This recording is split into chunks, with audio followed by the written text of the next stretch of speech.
Et pour toi, Michel, qu'est-ce que ça signifie Noël? C'est bien d'envelopper des cadeaux avec des ficelles d'or, le bonheur en famille. Ouais. L'esprit de Noël, c'est aussi être gentil avec les autres. Oui. Oui. C'est un miracle. Faire un succès historique sans affiche dans les rues, sans annonce presse. Quelquefois, je me dis, c'est pas du succès, c'est de l'amour. Tu vois, t'arrives à raconter des histoires avec un sens, un message bien profond, bien caché. Pour moi, c'est un chef-d'œuvre, vraiment. Merci, on n'avait rien, mais on a fait quelque chose de très beau. C'est ça. En fait, c'est la première fois que je le dis en public. Mon prochain travail sera... Animé par sa passion pour l'art, ce grand réalisateur et conteur français débuta dans le cinéma d'animation amateur. Mêlant authenticité et créativité au fil de ses courts-métrages, il se forgea un style unique. Il fit évoluer ses personnages dans des mondes fascinants. Ses histoires, véritables voyages féeriques, invitent à la sagesse en transmettant des valeurs telles que l'empathie et le respect d'autrui. Et c'est avec plaisir que nous accueillons Michel Oslo. Michel, bonjour. Bonjour. Comment est-ce que ça va? Ça va très bien. Ça va très bien. Je suis étonné de me trouver dans ce décor. En plus, Oui. je sais qu'il a été fait pendant la canicule. Ça devait être étrange. Oui, étrange ou pas, la magie oui, de c'est Noël vrai. est Si on est de l'autre côté du globe, c'est normal. Ah, ça c'est intéressant. Oui. Mais tu aimes ma décoration? Beaucoup. Ah, Bah, ça me fait plaisir. vous voyez la chose en face, j'aime Noël. Ah, c'est important. Oui. On va passer un moment ensemble. On va parler justement de Noël, de ton enfance. Et je vais commencer avec la première question. Quel est ton plus beau souvenir de Noël?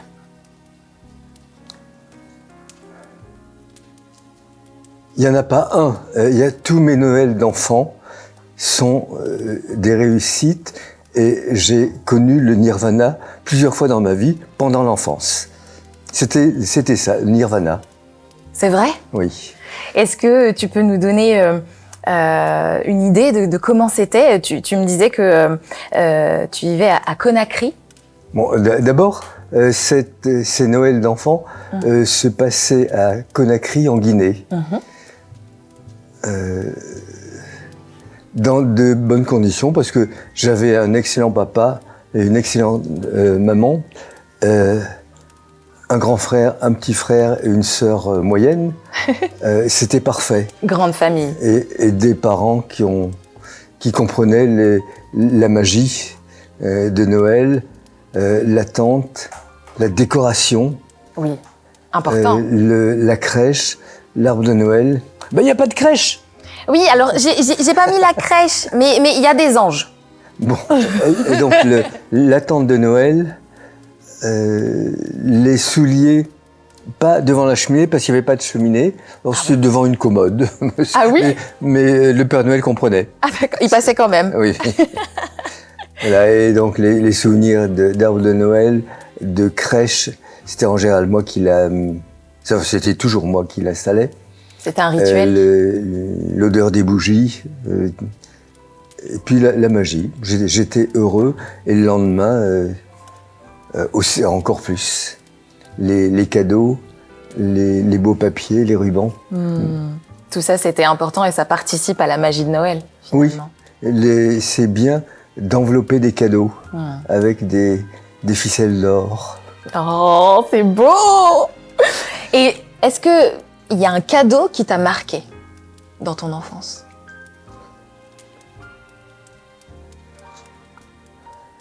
Il n'y a pas un cadeau qui m'a marqué, mais maintenant que j'analyse, j'ai eu des patins à roulettes étant enfant. Je ne me rappelle pas la fois, le Noël où j'ai défait un paquet et trouvé des patins. Par contre, je me rappelle tout à fait patinant dans le préau de l'école, dans la maison. Dans la maison? Comment? Dans la maison? Ah ben oui. Mais j'avais tendance à ne pas les enlever, sauf pour dormir. Et la douche peut-être aussi. Comment? La douche aussi. La douche aussi. Et c'est pas tout. J'ai passé toute ma vie d'adulte sur patin. Ah oui. Je me déplaçais à Paris en patin. Patin? Oui. J'allais au travail en patin, je faisais les courses en patin. Incroyable. Mais on te laissait rentrer dans les magasins en patin? Quelquefois non, quelquefois oui. D'accord. Oui, parce que je me disais, ah waouh. Parce que moi, j'ai voulu entrer dans des magasins en patin. On m'a dit non, il faut les enlever. C'est dommage. Oui, il y a des réactions favorables et des réactions défavorables. Mais j'étais tellement à l'aise sur mes patins. On a l'impression. Ça m'a ensuite suivi. Après l'Afrique, ça m'a suivi à Angers et puis ensuite à Paris. Il y a eu une période sans. Et puis à Paris, bon, j'étais un grand. Et je voyais les Américains qui filaient entre les voitures. J'avais un élancement en moi, parce que les balotins s'étaient oubliés. J'en avais plus. Et puis, je me suis dit, mais j'ai tellement envie d'en faire. J'ai qu'à en faire, m'acheter des patins, prendre des leçons pour être d'aplomb. Ah oui. Et plus tard, aller au boulot en patin. Donc un jour, je me suis acheté des patins. Oui. Et puis le soir, il faisait nuit. Je me suis dit, bon, je suis pas prêt. J'ai quand même envie de les mettre. Et personne ne me verra. Donc je suis descendu, j'ai mis les patins, j'ai fait quelques pas. Puis très rapidement, je me suis aperçu que j'étais très loin de chez moi. Et je me suis dit, demain, j'attends pas de prendre des leçons, je vais au travail sur les patins. C'est ce que j'ai fait. J'ai finalement pas pris de leçons. Voilà. Donc, comme pour le cinéma d'animation, j'ai pas appris et je me dérouille. C'est incroyable. Comme quoi, on peut apprendre par soi-même. Ah bah oui. Donc, c'est un cadeau de Noël qui a duré toute ma vie. Et récemment, j'ai analysé froidement les choses et je me suis dit, à Paris, on tombe souvent. Je sais très bien tomber, je me suis jamais fait mal, mais on ne peut pas ne pas tomber, il y a trop de pièges. Bien sûr, les pavés. Et puis à certains moments, je me dis maintenant, j'ai un certain âge, je ne dois pas me casser. et j'ai arrêté les patins. Et ça a été dur. Alors, je les ai laissés dans l'entrée un moment où ils étaient rangés d'habitude. Ouais. Et puis plus tard, je les ai mis au fond de l'appartement. Et puis plus tard, je les ai donnés. Oh. C'est terrible. Bah oui. Mais je n'ai rien de cassé. Ah ben voilà, c'est la bonne nouvelle. Et pour toi, Michel, qu'est-ce que ça signifie Noël? C'est quoi la signification pour toi de Noël? Le souvenir que j'ai, c'est le bonheur en famille. Oui. Et puis c'est toute une organisation. Attendre Noël, avoir Noël, et puis post-Noël, il faut vraiment préparer Noël. Il faut vraiment donner les cadeaux seulement le lendemain au petit matin. Ah, c'est une règle chez toi. Ah oui, c'est-à-dire que c'est au matin du 25 qu'on découvre les cadeaux. Oui. Mais le mystère est toujours entretenu. On ne sait pas où sont les cadeaux et on ne sait pas quels sont les cadeaux. C'est très important. Je me rappelle un employeur qui m'a dit « Bon, là, on va passer Noël à la montagne. Et puis hier, on a donné tous les cadeaux aux enfants. Mais c'était pas Noël. Mais c'était le 24. Et il a dit, ça leur a pas fait beaucoup d'effet. Nous, quand on était petits, ça nous faisait beaucoup d'effet. Oui, mais eux, ils avaient la surprise de Noël. C'est ça. On attendait Noël pour donner les cadeaux. Là, ils ont donné bien avant. Donc ça a cassé un peu une incompréhension totale de la fête de Noël. Attendre et respecter les dates et avoir des surprises au petit matin.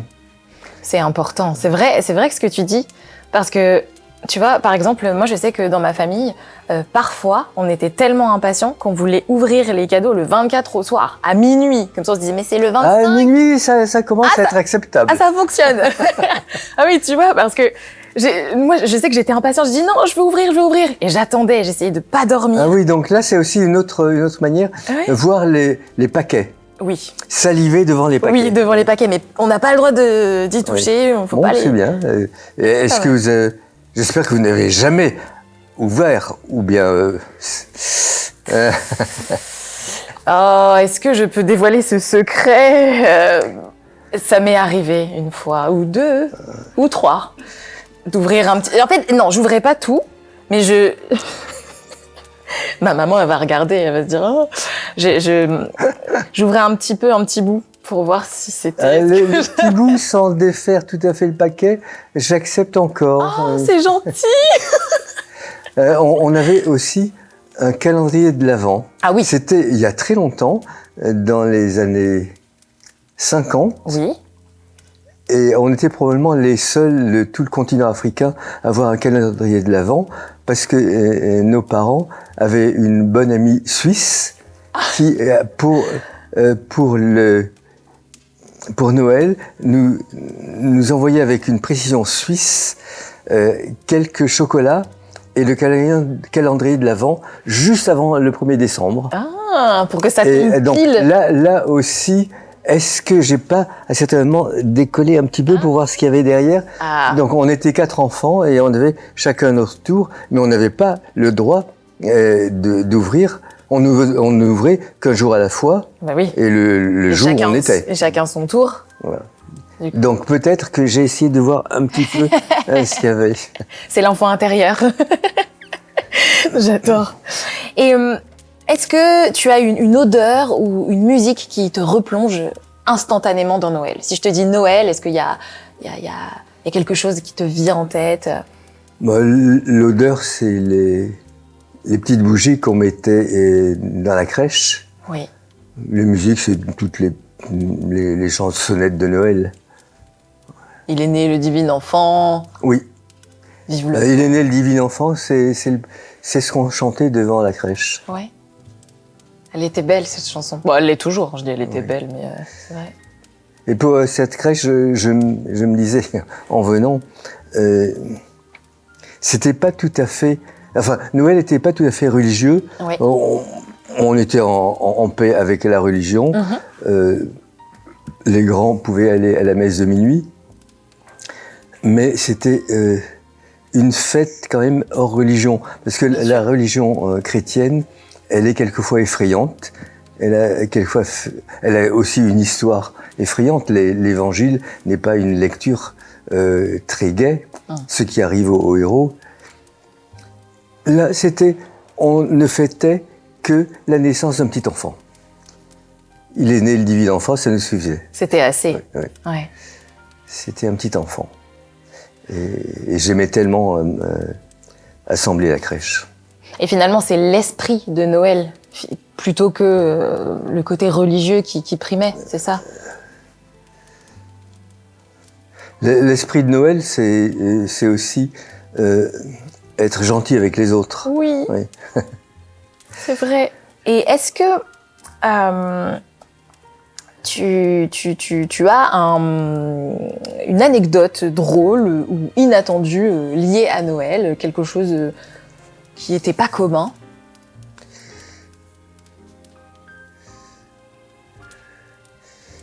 Non, c'est une enfance réussie, mais c'est général. Oui. Alors, pour les gens qui fêtent Noël en Europe, un peu vers le nord, je peux dire qu'on avait un sapin de Noël, mais le sapin était un filao et pas, le filao, c'est pas un conifère. Oui.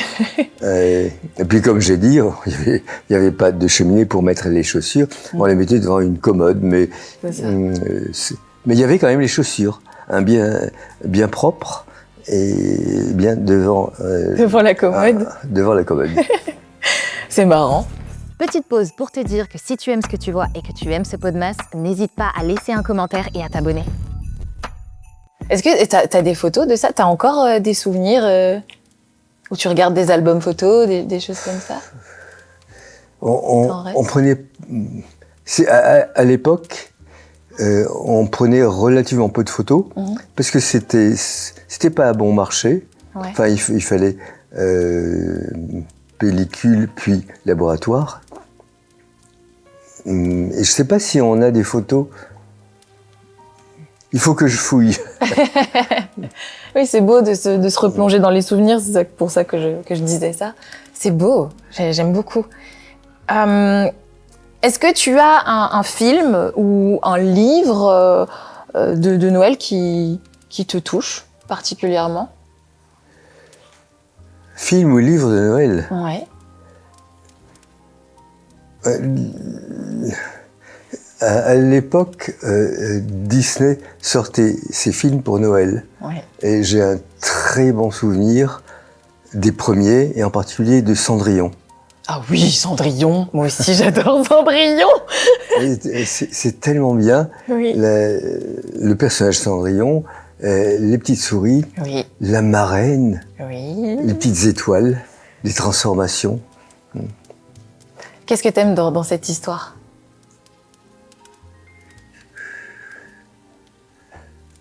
Ouais, il y a une fille qu'on fait souffrir et qui finalement gagne. Ouais. Elle est très gentille, les autres sont très méchantes, et elle gagne, elle passe d'un extrême à l'autre. La Souillon qu'on méprise, elle devient la princesse absolue. Puis les trouvailles de l'équipe Disney avec les petites souris qui sont tellement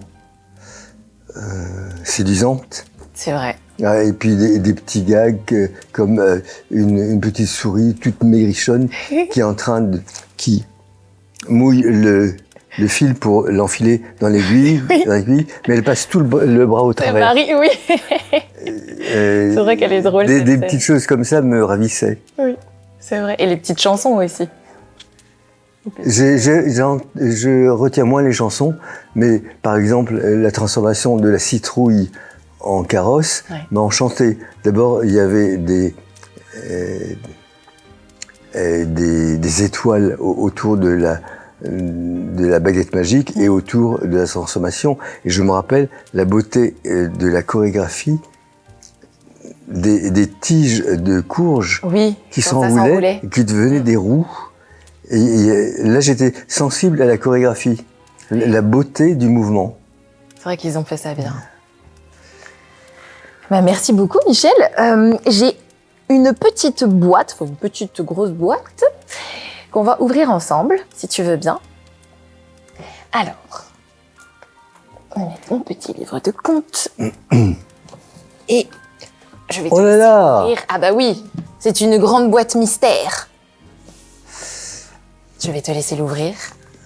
Alors je l'ouvre? Oui. Hein? Merci. Et là, tu vas pouvoir sortir. Alors, donc, toutes les d'abord, choses je vais sortir ça. Oui.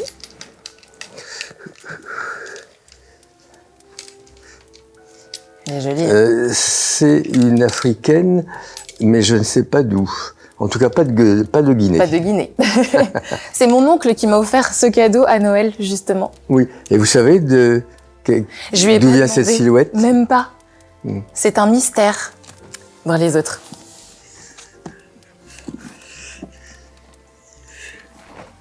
Un appareil photo. Pardon? C'est un appareil photo. Oui, ça je sais. Et alors, je peux faire des commentaires dessus? Bien sûr, bien sûr. En fait, c'est la première fois que je le dis en public. Mon prochain travail, d'habitude je fais des films, mon prochain travail sera un livret. Et il s'appellera L'écolier de Conakry. Et ça sera mes souvenirs d'enfant, le petit blanc dans une école où il y avait surtout des noirs. 5 ans de paix absolue, de bienveillance, de beauté, de couleur. Et il faut que je le dise. Donc, je le dis cet été, J'ai invité frères et sœurs à venir avec moi pour qu'on s'excite les uns les autres à retrouver des souvenirs. Et en fait, vous avez parlé de photos, il y en a. Je ne sais pas s'il y a des photos de Noël, mais mon père, qui était inspecteur des écoles, a fait des tournées dans toute la Guinée et a pris des photos. Moins qu'on en prendrait aujourd'hui, où on mitraille avec le téléphone. Donc il a pris beaucoup moins, mais ça sera des illustrations pour mes souvenirs d'enfance dans un moment étonnant, un moment de paix absolue. Mais je suis heureuse d'avoir l'exclusivité. Oui. Merci, mais je vais continuer à en parler. Ah bah évidemment, mais je suis contente parce que je le sais, j'irai acheter ce livre. C'est la première fois que je le dis publiquement. C'est dingue. Comme ça, je suis obligé de le faire. Enfin, je veux le faire, c'est sûr. Et frères et sœurs sont consentants, sauf qu'ils me disent je n'ai aucun souvenir. Mais je sais très bien qu'ils en ont. Ça va revenir. Il faut savoir aller les chercher. Les travailler. Oui. Bien sûr. On continue ?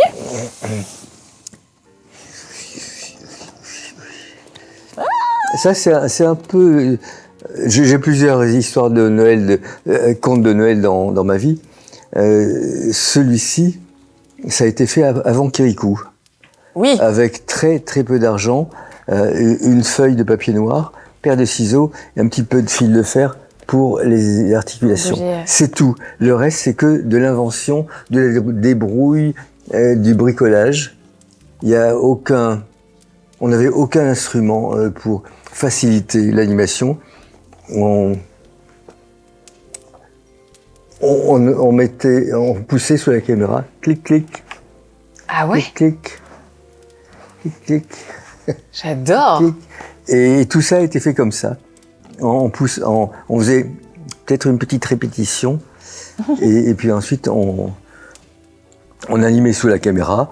On savait pas ce qu'on faisait parce que c'était du film. Il fallait attendre la fin de la bobine pour l'envoyer à Paris, pour qu'à Paris on tire le film, qu'on le fasse aussi un tirage positif. On développe le film, ensuite un tirage positif pour qu'on puisse le voir et que ça revienne dans notre campagne reculée. Donc on savait pas très bien ce qu'on faisait et on travaillait sans filet. Et ça a failli être totalement oublié, mais grâce au succès de Kirikou, j'ai dit au distributeur, vous savez, avant j'ai aussi fait des films, j'existais. Oui, j'existais avant, ouais. Et j'ai montré ces petits films qui ont failli disparaître à jamais. Puis il a dit, mais c'est bien, on va faire une sortie cinéma. Donc on a fait une sortie cinéma.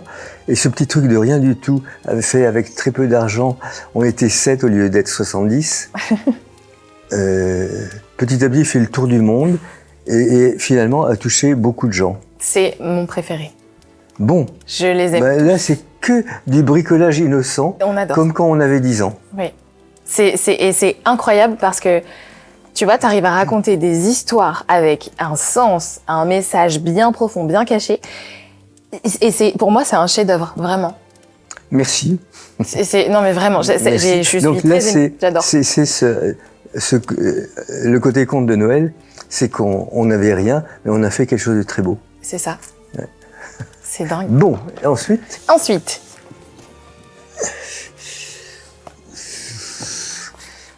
Et oui, ça c'est le dernier livre qu'on a écrit sur moi. Oui.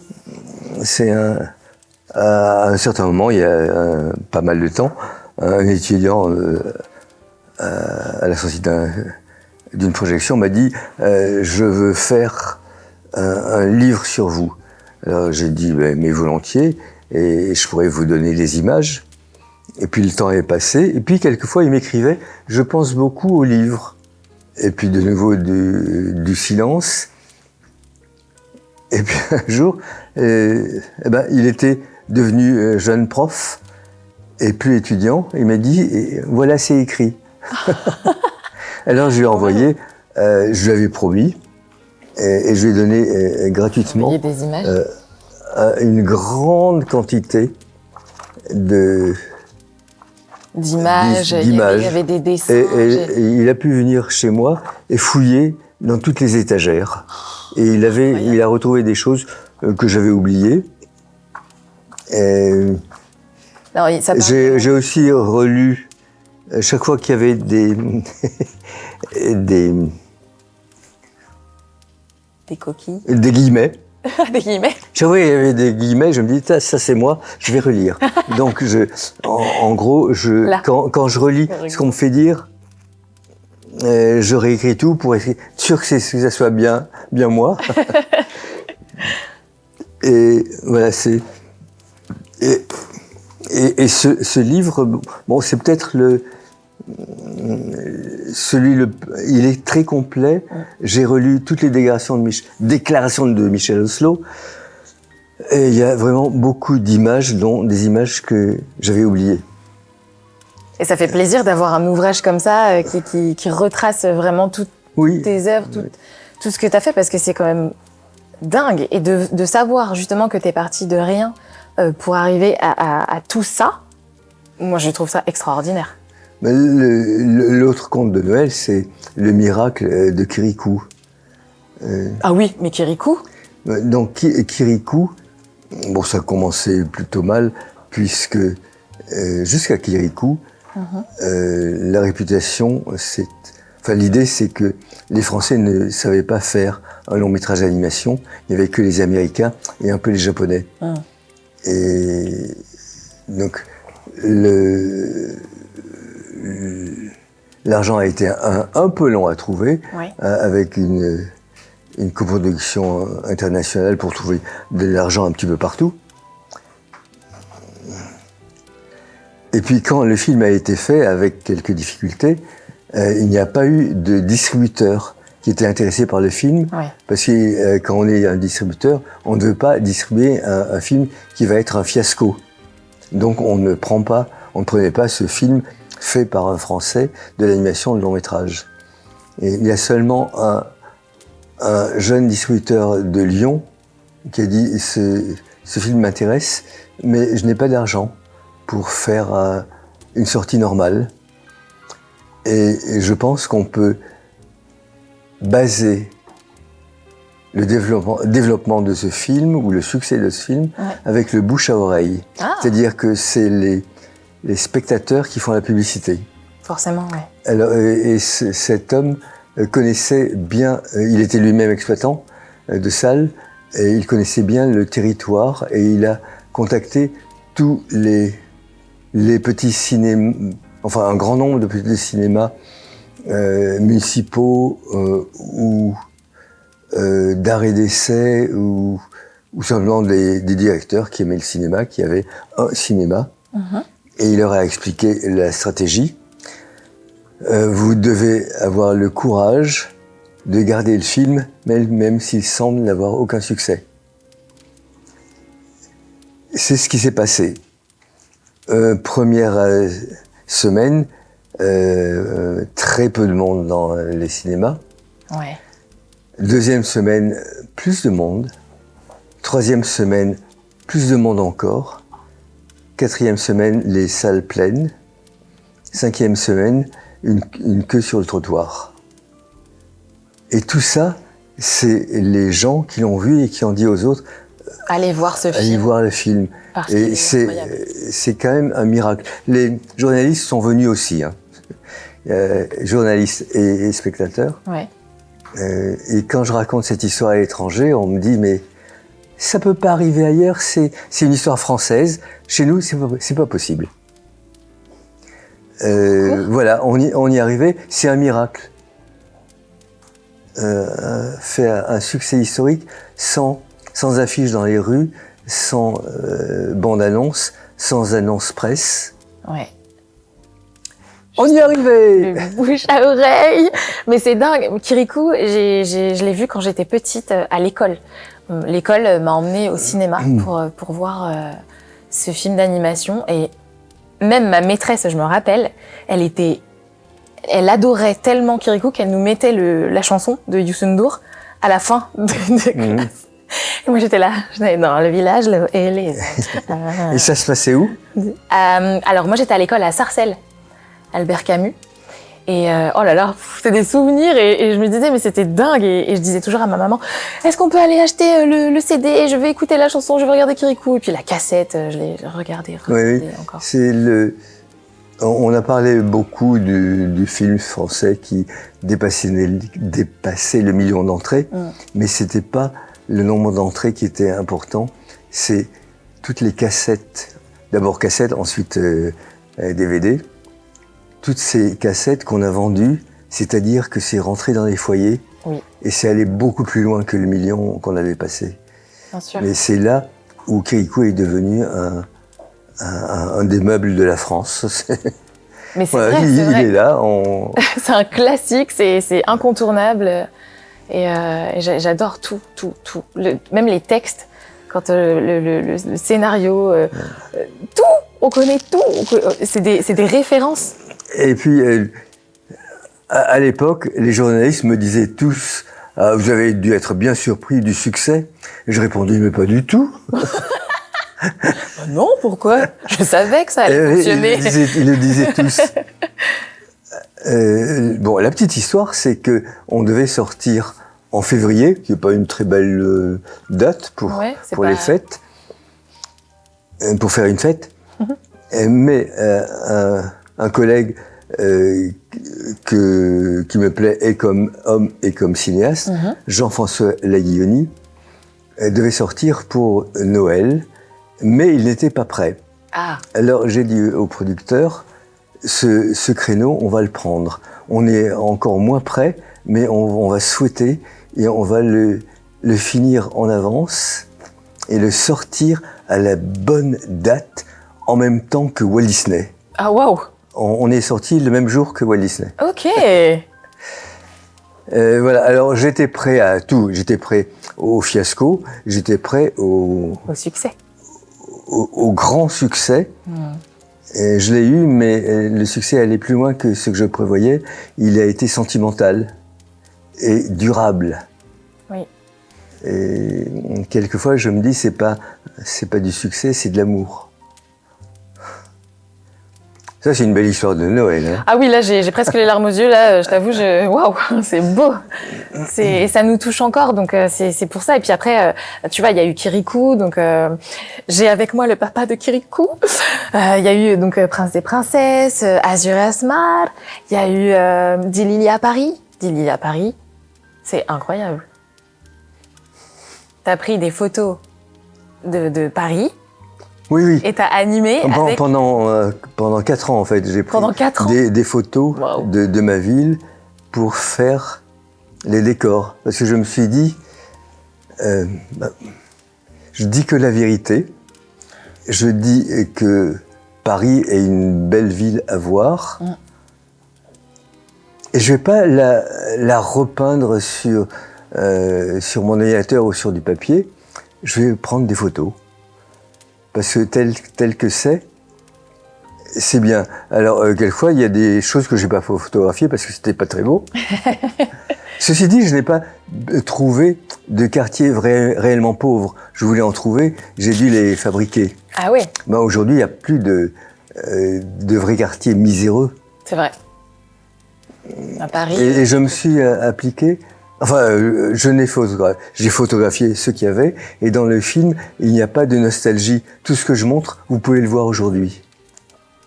J'ai changé une chose, le restaurant à la Tour Eiffel, j'ai rétabli des coupoles qui sont plus jolies que le rectangle. C'est tout. Mais j'ai pas refait des choses détruites. Bon, elles sont détruites, je les montre pas. D'accord. Mais c'est, en tout cas, t'as fait un travail incroyable et moi, enfin, je suis absolument fan de Dilili. Bon, en fait, je suis fan de tout ce que tu fais. C'est bien. Continue comme ça. D'accord. Alors, Michel, je vais te poser une question. Est-ce que tu peux me dire quel serait pour toi le Noël parfait? Noël parfait, il faut revenir à l'enfance. Et une enfance gérée d'une manière excellente par mes parents. la cellule familiale où c'est harmonieux. Bon, je me battais avec mon frère, mais c'était normal. On se bat tous avec notre frère. Non, revenir à ces moments-là. Ouais. À cet enfant intérieur, à l'enfance en fait. Ouais, c'est beau. On va passer maintenant au moment plaid. Alors, Michel, comment on fait pour ne pas abandonner ? Je sais que tu as eu beaucoup de difficultés à faire entendre, à faire voir même ton art. Comment est-ce que on fait pour continuer ? Je pense que je peux m'agripper comme une bête et ne jamais lâcher. J'avais trouvé le métier que je voulais, qui m'allait, et j'ai pas voulu en faire un autre, même quand ça n'allait pas. Et cette ténacité est venue naturellement. Pas question de faire autre chose. J'ai trouvé ce que je veux faire. T'as persévéré jusqu'au bout. Oui. En disant que c'était pas. Je lâche pas. C'est pas négociable. C'est bien. Je suis comme ça aussi. Si j'ai une idée, bah, elle va rester jusqu'au bout, jusqu'à ce que j'arrive à faire les choses. C'est important. C'est super important. Et là, tu disais que tu voulais pas faire autre chose, mais comme en tant qu'artiste, t'as mis toute ton âme dans tes œuvres. Si tu n'avais pas pu faire ça, qu'est-ce que tu aurais fait d'autre ? D'abord, je n'imagine pas autre chose. Mais si on m'oblige, je pense que de toute façon, je raconterai des histoires, je ferai des dessins, c'est-à-dire de la BD. Ah oui. Alors, je sais pas, pour ceux qui débutent, je dirais, faites plutôt de la BD que du cinéma d'animation. Si vous avez du talent, vous prenez des feuilles de papier et un crayon et vous faites un chef-d'œuvre. Si vous avez du talent, que vous voulez faire un film et que vous n'avez pas d'argent, vous faites rien. Ah oui. Donc c'est un vrai drame de ma vie. J'ai passé énormément de temps comme chômeur, alors que j'étais prêt à me tuer au travail. C'est un des mauvais côtés de ma vie. J'ai mis du temps à y arriver. Et j'ai un peu perdu mon temps. Et je me disais, la BD, je me le dis après coup, hein, la BD, si j'avais été BDiste, et tout de suite, j'aurais une énorme bibliothèque derrière moi. Mais là, j'ai quelques films. Oh bah, quelques films. C'est des beaux films. Ouais. Et est-ce que tu te dirais, là aujourd'hui, est-ce que tu te verrais faire une BD par exemple sur Comment ? Noël ? Est-ce que tu te verrais faire une BD par exemple sur Noël ? Je pense que je ne dessine pas assez bien et assez vite. D'accord. Mes dessins, je mets un certain temps à les faire. Je me relis beaucoup, je me corrige, mais je n'ai pas la facilité des BDistes qui m'impressionnent. Ça y est, c'est fait. C'est vrai qu'ils sont rapides. Donc là, je ne me vois pas faisant une BD. De toute façon, je suis mordu par le cinéma. Et je préfère ça à la BD. À la BD. C'est-à-dire que il y a le mouvement et il y a le son. On rentre dans les gens et par les yeux et par les oreilles. Bien sûr. Et le son, c'est sensationnel.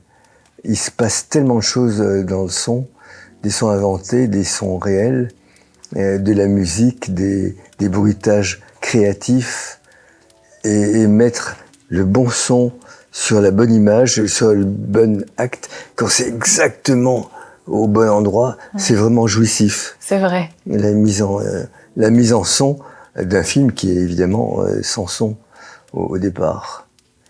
C'est vrai. Donc tout ça, j'y tiens.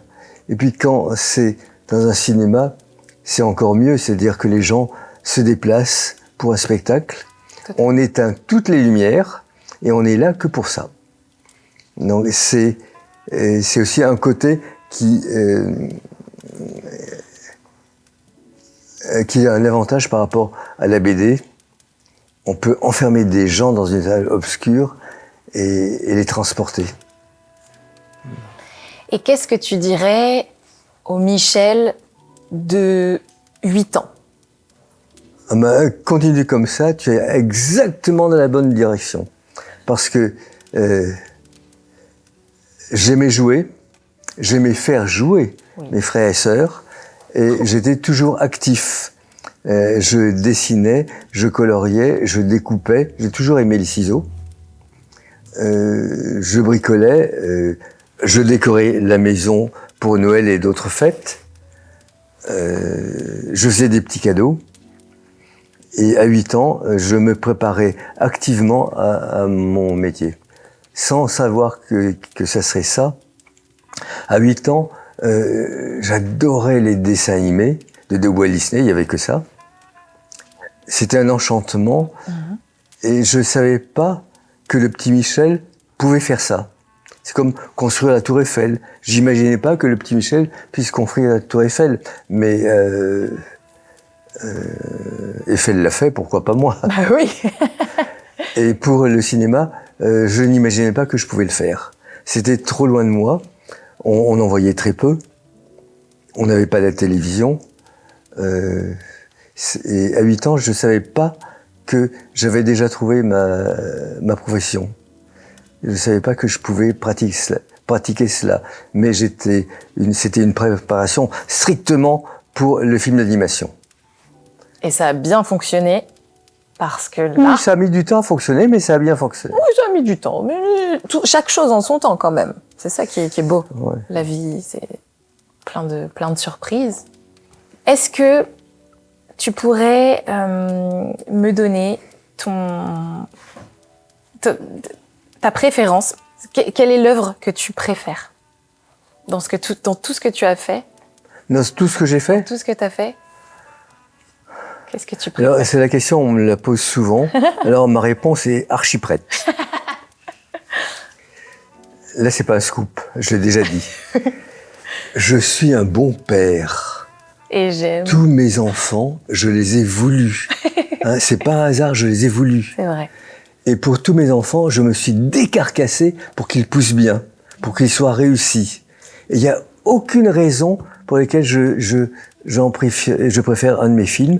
Je les aime tous. Et j'insiste, je les aime tous. Et ils sont tous venus d'une manière différente, mais ils sont tous aussi importants. Et je suis content de les avoir faits. Sont tous des décisions à moi.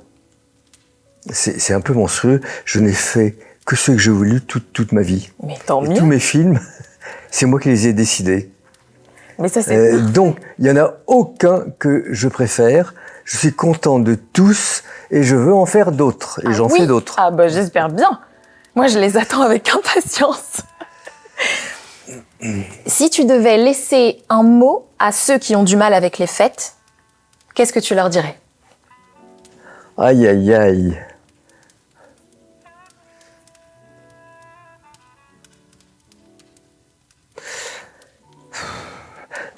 Mais ne boudez pas votre plaisir.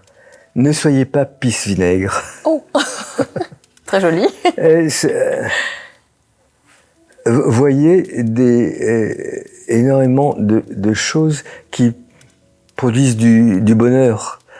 N'ayez pas peur d'être gentil et heureux. N'ayez pas peur. Des salauds, il y en a. Des gens excellents, il y en a au moins autant. Il faut le savoir. Est-ce qu'on peut être pessimiste ou optimiste?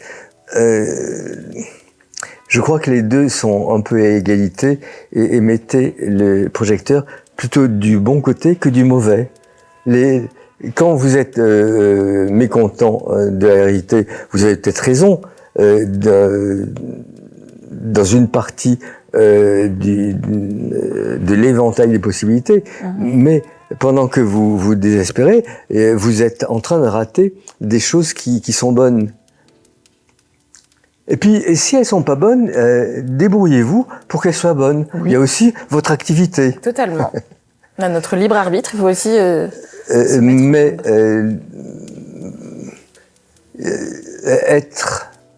avoir du plaisir, être heureux, c'est un devoir moral. C'est comme ça qu'on peut aussi aider les autres. Je suis d'accord. Donc n'hésitez pas à être heureux. et trouver des moyens de l'être. Provoquez-les. Bon voilà, est-ce que c'est assez clair tout ça? C'est très clair et Bon. c'est un très beau message. Merci beaucoup pour ces confidences. Tu peux reposer ton plaid tranquillement. Bon. Mais il n'y a rien, je pensais qu'il y avait un lapin qui... Ah ben non, la magie, elle est pas là, j'avoue. Où est le lapin, s'il vous plaît? Non. On va décorer le sapin? Tu viens avec moi? Ah bon? Bah oui. Alors, je vais attraper une petite boule de Noël pour toi. Voilà. Merci. Et je vais t'inviter à aller décorer mon sapin. Donc je mets ça Ah dans oui, ce... tu le mets. Ouh, c'est une grande responsabilité. Mais oui, c'est une très grande responsabilité et il faut que tu... Ah, mettes non, la boule par ici. Ah ouais. Ben, je vois un vois endroit un petit- où il manque Ah ouais. de boule. Il me semble, ici, il manque une boule. Par ici.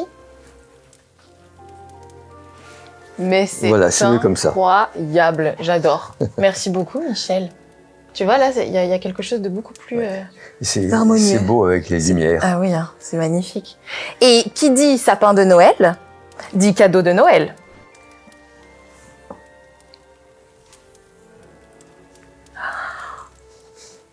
Alors, Que c'est joli! ça te plaît? Mais oui. Alors, qu'est-ce qu'il y a là-dedans? Tu peux l'ouvrir, c'est une bougie parfumée. Ouais, je m'assois. Oui. Oh là là! Et puis ça brille. Oui. Et c'est une bougie végétale, faite par Vanessa. Elles sont bons. Ouais. Bien, merci. Donc, j'allumerai ça à Noël. À Noël, oui. Merci une- beaucoup. Mais avec plaisir. C'est un joli cadeau et comme ça tu pourras penser à moi Oui. pendant les fêtes. Eh bien, merci beaucoup en tout cas Michel, c'était un plaisir de t'avoir pour mon Podmas. Je suis heureuse, je suis trop contente que tu aies accepté mon invitation. Et j'espère que tu as passé un super Mais moment oui, oui, avec oui. moi. Je reviendrai à Noël prochain. Oui, avec plaisir. Merci beaucoup tout le monde d'avoir regardé le Podmas. C'était le Podmas de Lexa et je vous retrouve bientôt. Au revoir.